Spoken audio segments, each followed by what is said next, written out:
Le volet outre-mer du projet de loi sur la transition énergétique est examiné en ce moment même au Sénat. Le texte de la ministre de l'écologie veut donner une place plus importante aux énergies renouvelables. Les territoires ultramarins sont donc logiquement en première ligne.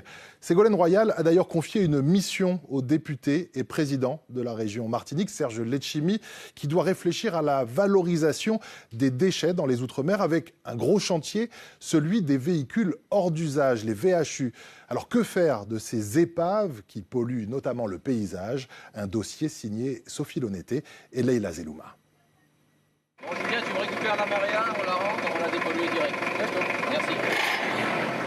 La dépolluer, c'est-à-dire enlever toutes les matières dangereuses pour l'homme et l'environnement.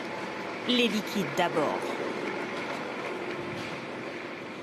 En haut, on a le bocal de direction assistée.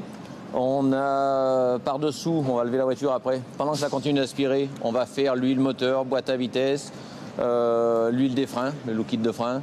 Le liquide de lave-glace, c'est tout bête, mais c'est un produit polluant quand c'est du liquide hiver. Donc on le récupère aussi pour qu'il soit recyclé. Le carburant, bien entendu. Tout sera recyclé ou mis de côté comme la batterie qu'une entreprise spécialisée viendra récupérer. Pour la dépollution, il faut compter 30 minutes en moyenne par véhicule. Reste ensuite à récupérer toutes les pièces réutilisables afin de les revendre d'occasion. C'est l'activité la plus rentable du centre VHU agréé.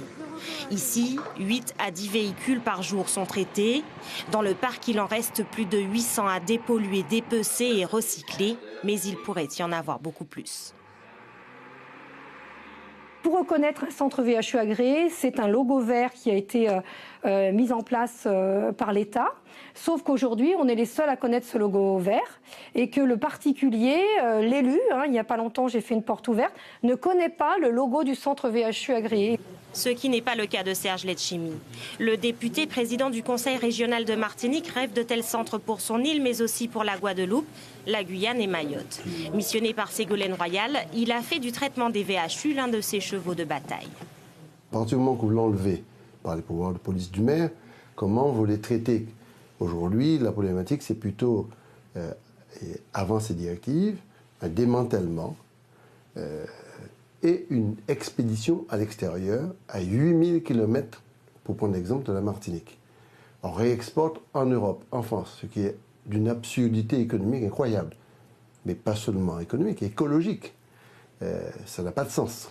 Dans les Outre-mer, plusieurs casses auto traitent des milliers de véhicules hors d'usage, sans pour autant être des centres VHU agréés. Un décret datant de 2011 prévoit donc que les concessionnaires investissent dans la construction de ces centres. Seule la Réunion est en conformité avec pas moins de 7 centres VHU agréés. Les autres départements d'outre-mer, grands consommateurs d'automobiles, ont encore du chemin à parcourir pour s'élever au rang de région verte.